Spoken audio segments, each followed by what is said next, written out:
میں دنیا میں قدم رکھنے ہی والا تھا کہ دائی یکا یک چیخ پڑی ہے میاں بچہ تو الٹا آ رہا ہے۔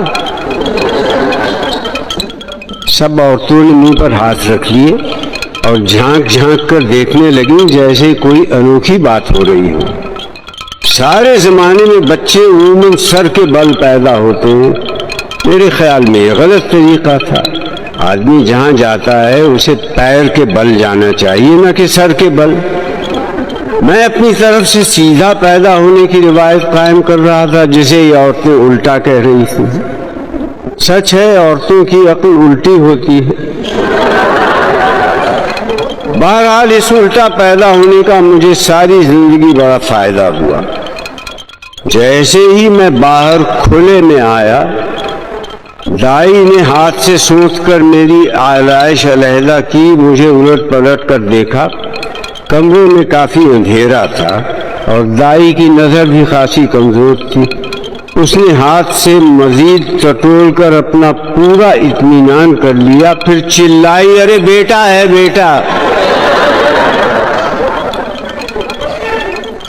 اس کے بعد ہر طرف سے مبارک سلامت کا شور مچ گیا۔ اب ساری عورتیں مجھے سنبھالنے، پوچھنے، لپیٹنے میں لگ گئیں۔ میری بوا بیچاری، میں اپنی والدہ کو بچپن سے بوا کہتا چلا آیا ہوں، ان کے حال پر چھوڑ دیا گیا۔ ان کے منہ پر تھکی تھکی سی مسکراہٹ تھی۔ کسی نے کہا ہے آمنہ کو 5واں بیٹا مبارک ہو، تو مجھے پتا چلا کہ مجھ سے پہلے 4 حضرات اور بھی اس منزل سے گزر چکے ہیں۔ دینی رسم ہے کہ پیدائش کے بعد بچے کے کان میں اذان دی جاتی ہے۔ گھر کے سارے بزرگ اپنی اپنی روزی کی فکر میں گئے ہوئے تھے۔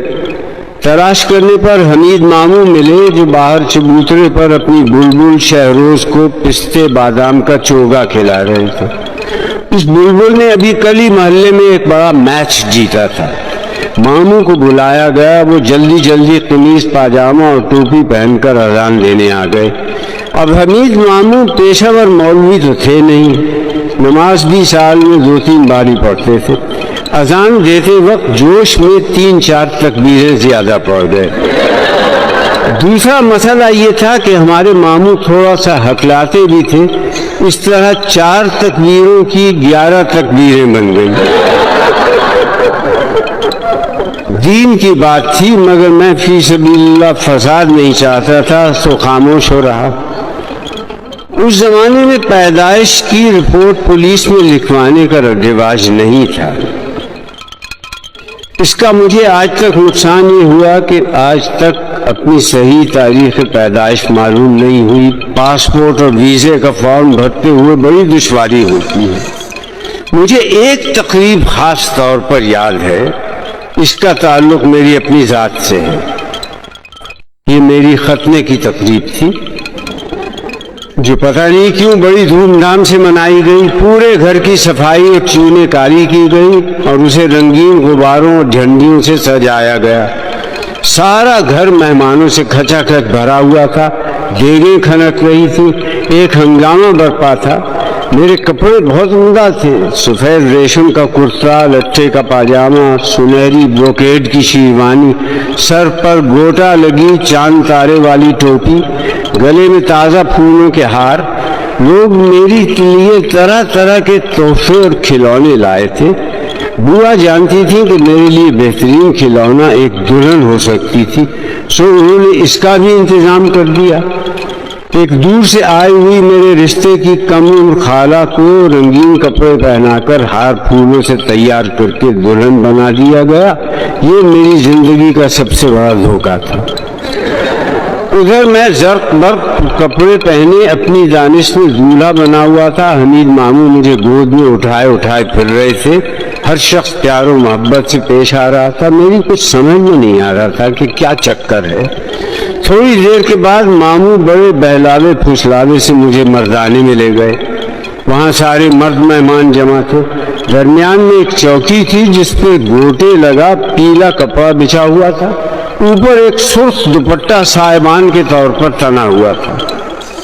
اب ماموں جو مجھے اب تک گود میں لیے پھر رہے تھے، انہوں نے یکایک مجھے اپنے ہاتھوں میں خاص طریقے سے جکڑ لیا اور لے کر چوکی پر بیٹھ گئے۔ میں گھبرایا کہ یہ کیا چکر ہے۔ سامنے دیکھا کہ محلے کا نائی فرش پر اس طرح اور اس قسم کی خطرناک چیزیں پھیلائے بیٹھا ہے۔ میں نے روحانسا ہو کر کسمسانا شروع کیا۔ ہر طرف سے شاباش شاباش، بڑا بہادر بیٹا ہے کی آوازیں آ رہی تھیں۔ اب میں نے مچلنا اور رونا شروع کیا۔ ماموں نے کہا کوئی بات نہیں، گھبراؤ نہیں، اوپر دیکھو دیکھو وہ دیکھو سونے کی چڑیا اڑ رہی ہے۔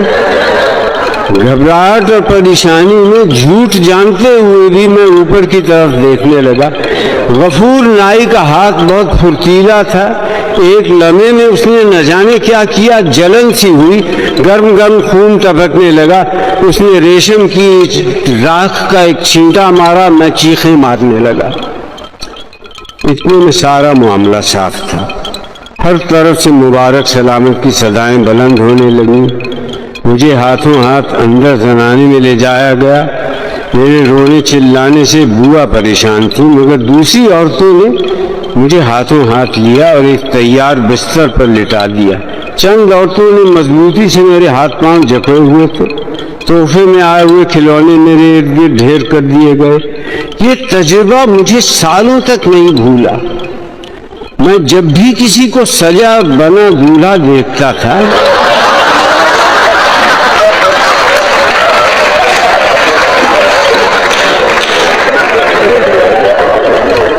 تو ہیبت طاری ہو جاتی تھی کہ اب اس کے ساتھ بھی یہی کچھ ہونے والا ہے۔